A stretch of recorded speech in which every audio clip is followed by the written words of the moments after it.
Every story has a beginning. Mine started with a hot cup of coffee, a quiet sunrise, and the promise of a new day on the water. Gear packed, rods ready, anticipation building with every step toward the dock. There's nothing like a topwater lure. The sound, the suspense, the explosion you know is coming. It's a story waiting to be written. And today's fable begins with one tied on and ready. As the sun rose over Tampa Bay, I eased the boat into the glassy water. The world was still waking, but the story had already begun. A topwater morning, an adventure waiting ahead. With each cast, the lure danced across the surface, side to side, click by click. Every twitch of the rod built the tension. You know what's coming, but not when. That's the magic of topwater. And then, the chaos. The surface erupted, my heart jumped into my throat, and instinct took over. A topwater strike is raw electricity, sudden, violent, and unforgettable. A quick battle brought the fish alongside, strong, healthy, and back into the water. Just like that, another chapter written, another story told by the bay. Fishing isn't just about the catch, it's about the mornings like this, the coffee, the sunrise, the anticipation, and the strike that becomes part of your story. And that story is today's fishing fable.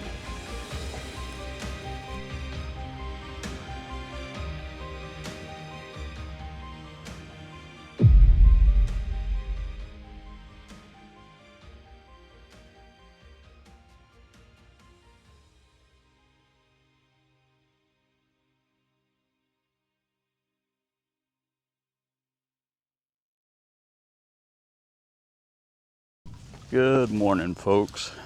We are out here on the beautiful Tampa Bay. We're gonna see if we can't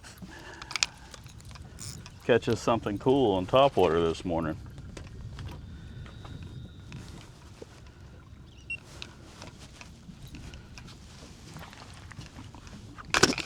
All seriousness, what made you fall in love with fishing, guys? Comment down below, let me know.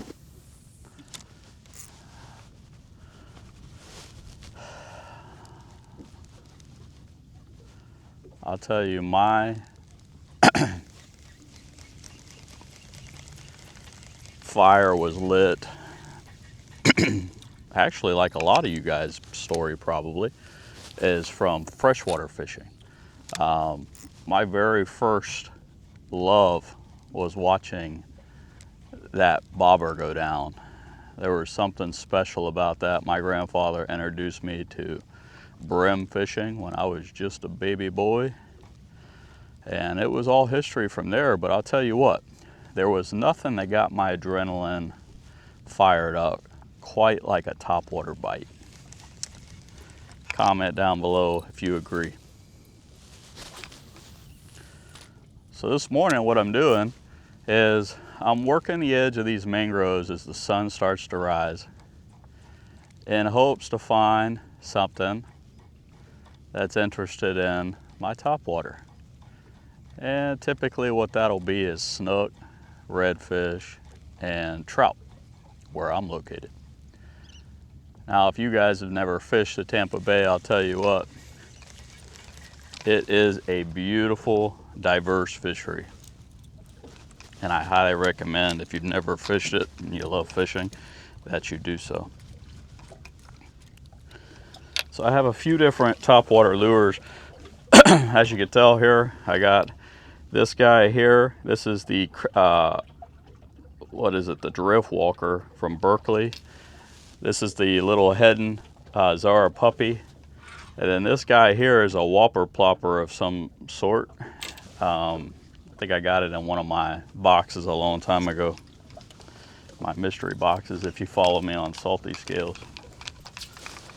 So the rig that I'm using today, guys, right now is the Inspira 3000. And I have it paired with the nice 7-foot SRT Inshore Elite by Okuma. This has been a nice setup, guys. A 7-foot action rod with a fast tip is typically what you want for this style of fishing. It's going to allow you to get the the motion that you want out of your lure. Right now that tide is flowing in really nice. It's still a little on the lower side, so I imagine these fish are going to be spread out. They're not going to be as close to the trees as they typically would on a high tide. These are some small, significant details that you really want to pay attention to, because they'll help increase your catch rate.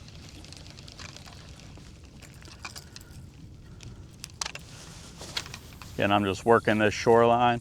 That's another thing about topwater, guys, is when you're working topwater, you're able to cover a ton of distance due to the weight of the lure. Going back to the rod, you know, I like a medium fast. I don't really like a heavy rod when I'm topwater fishing, especially for mid-sized fish. I just feel like I pull a lot more hooks. So this is going to be a preference thing, obviously, depending on your style of fishing. But sometimes a more limber backbone tends to help me a little bit. Thankfully, I got the Kraken here, going to help me out, get me moving in the right direction. And again, I just want to ease up with this tide.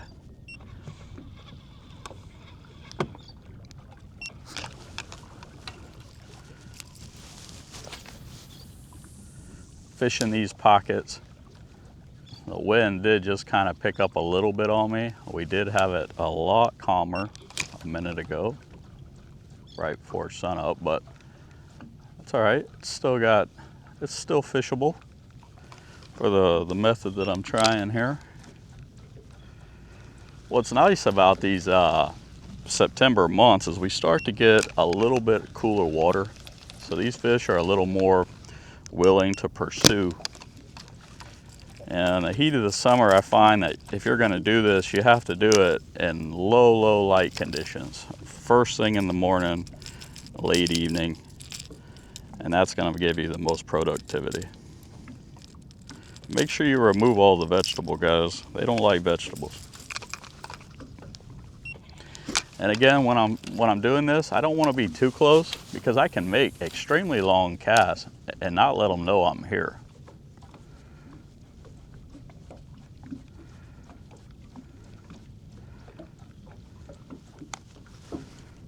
Moving a little too fast. So I was out yesterday morning and I got a lot of short strikes, and that's one of the frustrating parts about topwater, is that you can get a lot of short strikes, but if you're persistent, you're adamant, typically it'll pay off. I love this little drift walker, guys. If you haven't tried this by Berkley, highly recommend it. It's an elongated bait, so it really slices through the air really well.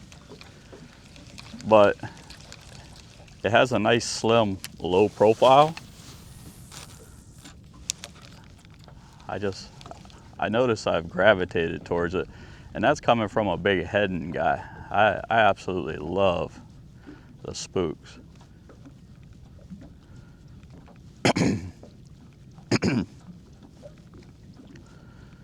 So again, we got a nice incoming tide, nice water flow, and a major feed coming up here in the next couple hours. If you guys aren't familiar with what the majors are on the moons, you definitely want to be familiar with that. Like I explained to a lot of my clients, if you don't know, I run Salty Skip. Oh, there it is, guys. Right off the get. Right off the get. Oh, and he came unbuttoned. That was a good fish. Heartbreaker, right first thing in the morning. I wouldn't have it any other way. What a blow up, guys. He smacked that thing too. It is always fascinates me how they could shake those super sharp hooks. And they are sharp. Man, that was a good one.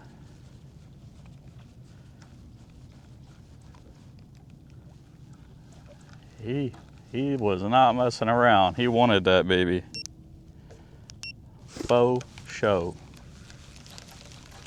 Now I done lost my train of thought, but I think I was saying something about the majors and minors. If you guys aren't familiar with, you know, the majors and minors, I highly recommend that you get familiar with, you know, when they feed, just like us. And I explain this to people on my charters. If you're not familiar, I run saltyscalescharter.com. So if you ever want to book a trip, make sure you save me for saltyscalescharter.com. Oh, a little one just come up and struck it. But what you got to do, or what you got to remember, is that fish and animals are very similar in the way they eat, like us. You know, we don't eat all day, every day. Obviously, they're opportunistic feeders, but they have their preferred windows in which they want to eat. Oh, there he is. There he is. I don't think he's like that other one, but he's a decent fish. Okay, it's not bad. It's not bad.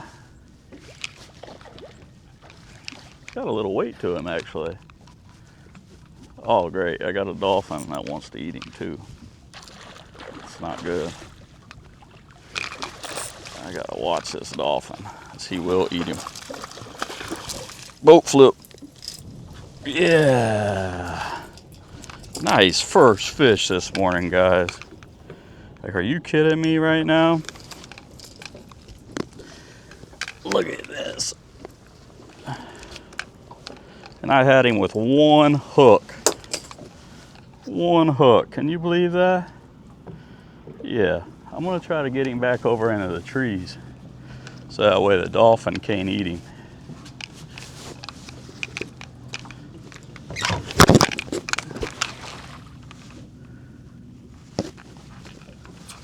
Hopefully he doesn't get them. Them dolphins are notorious for grabbing a snook. That was a great eat. 2 fish, both about that size. I think the first one that I lost was similar in size. But what a great hit. Great way to start the morning. All right, I don't think that dolphin got him, thank goodness.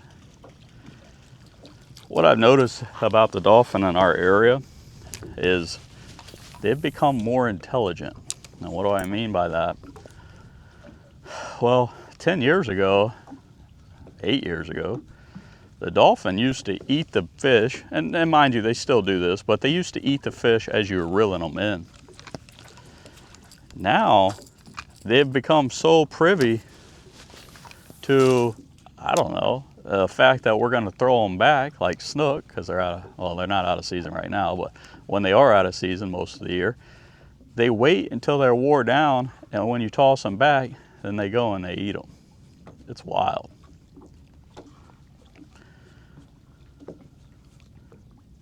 Keep your rod tip down low. That's another thing that's always good to have, is a short butted rod, because you know you are keeping your rod low. You don't want that rod smacking you as you're, you know, working it back to the boat. And one thing I tell you guys, I highly recommend that you really practice your casting before you come and do this. Because let me tell you, you will have a frustrating day in the mangroves, losing tackle and gear. It just won't be pleasant. If you spend the time and really practice, I always say do it in the yard with a little dummy weight.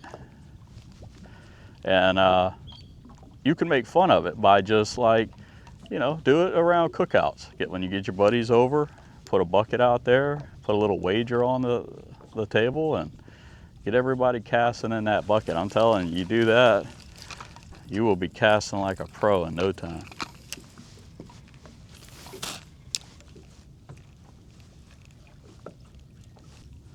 Anybody home?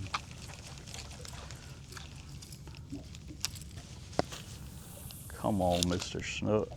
We just want you. Oh! What a fish! Oh man, I think that was a redfish. Dang it.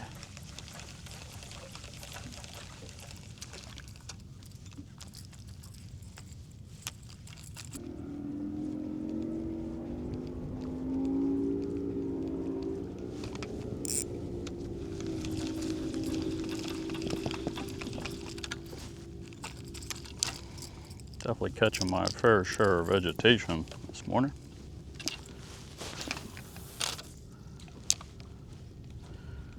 So one thing that I do a lot of, and a lot of my clients ask me about, is how do I get to be so accurate? Well, my decent vision helps, but what I've learned to do really well is feather the spool. And when I mean that, what I mean by that is you cup the spool and you slow the line from dispensing from the spool too quickly, or just adjust the speed in which it comes off the spool. And it's nothing it's a finesse technique. It's not something that you get crazy with, but you just grab your spool a little bit, let that friction hit the line of the braid, and you'll find that it'll slow your lure down, especially if you've overthrown or you've thrown it too hard. So practice doing that, and you're going to get a lot better as well. All right, let's move down this shoreline. It kind of died after we turned that corner. He's definitely looking at it. I gotta slow me down.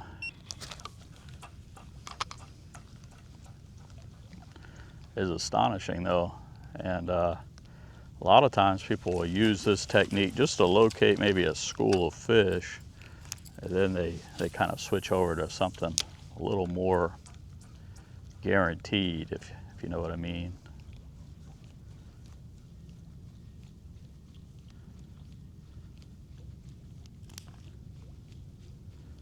Nice mullet activity out here. I was just saying the other day how the water looks so great, and then I read a report that Hillsborough County sewage has just spilled is the word that they use, 32 million gallons of sewage. And oh my God, man, guys, that's not a little fish. Oh yeah, that might be my red, I'm not sure. But man, he hit it with a frickin' vengeance. It startled me actually. Let's see. Oh yeah, it's a redfish, guys. Man, when I tell you that fish was, oh, and he came unbuttoned, what a big fish. You know what I did?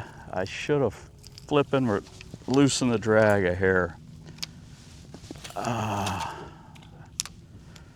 What a nice fish. I mean, it wasn't a tank, but he was probably about a 24-inch red.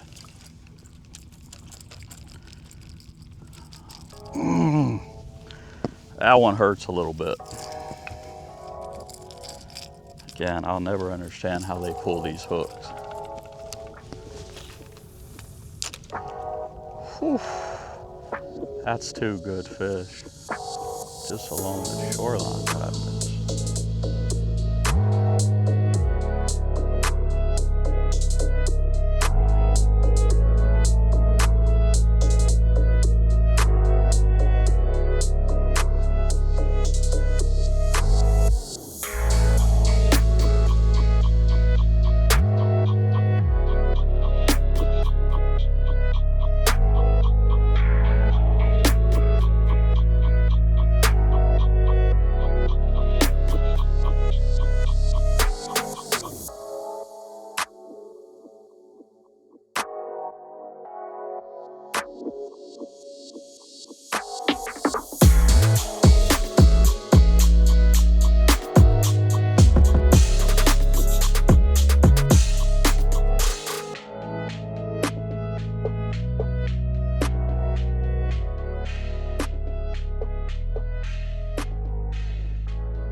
Alright, I'm going back to the drift walker.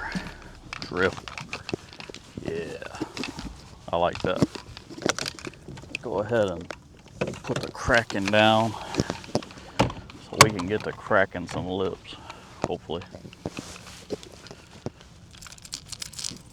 sun is getting kind of high now. I was hoping for some overcast today, but it just doesn't look like it's going to happen. So we got to work with what God gives us. He's already given us a few fish, so it's been a successful morning. Well, that was what I was afraid of. I was going to get a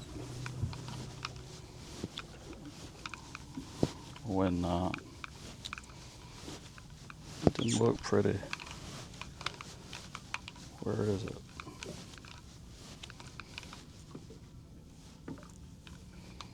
Oh, that don't look pretty at all. How are you doing that to me? You've been perfect this morning. Oh yeah. This is part of it, boys and girls.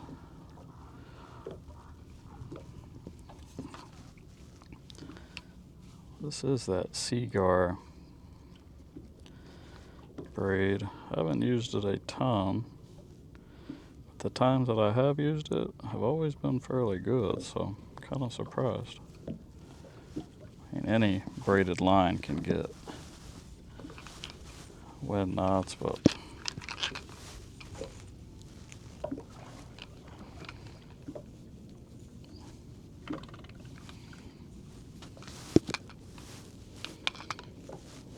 no, I think I'm retiring this one for today. And I'll figure it out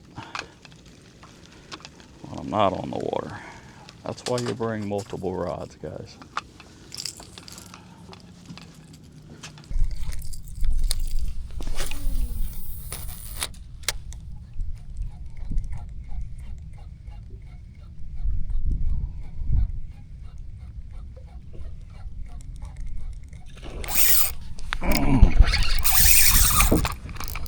Big fish.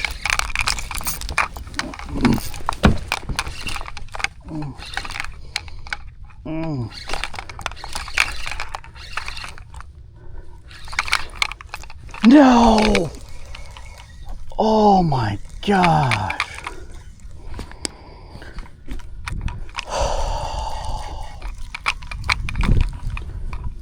Another pulled. Oh my gosh. I got scales all over this plug, guys.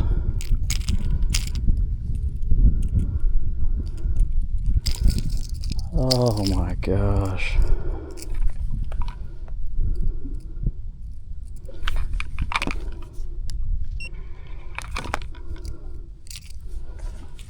Man.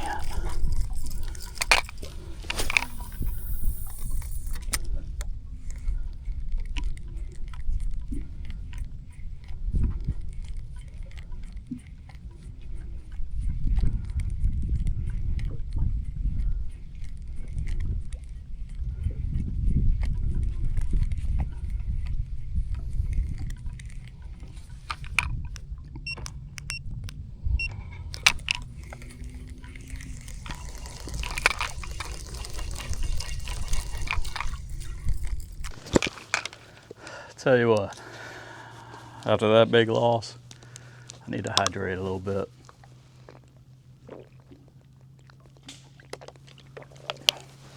This topwater fishing stuff ain't for the faint of heart, guys.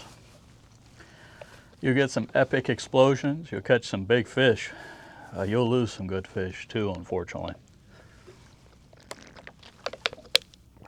Lost a nice redfish today, and I'm pretty sure that was a big snook, and I do mean a big snook. What are you gonna do? Hey guys, if you like the content this far, or thus far, make sure you give a thumbs up. Hit that subscribe button and turn on them notifications. There's also this new height feature down below near the comment section. If you hit that, I supposedly get some type of points that gets me boosted on a leaderboard to be seen by folks like you. It's been an epic morning. I can't say or deny. Had some heartbreaks this morning, but man, that's what gets your blood boiling, gets your adrenaline pumping, and ultimately that's what keeps me coming back. The day that I lose that, I probably won't fish anymore.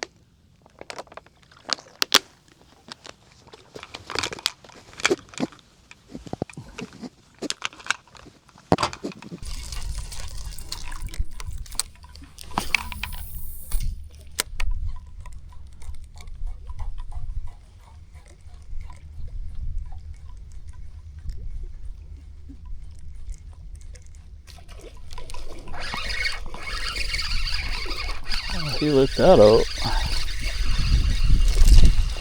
Little snook.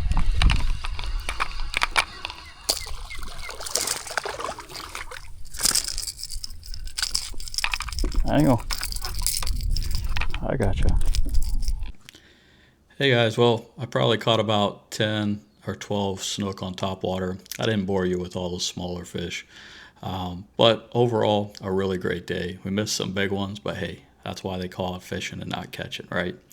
I hope you guys enjoy. If you did, make sure you give a thumbs up, comment below, and stay tuned for the next episode.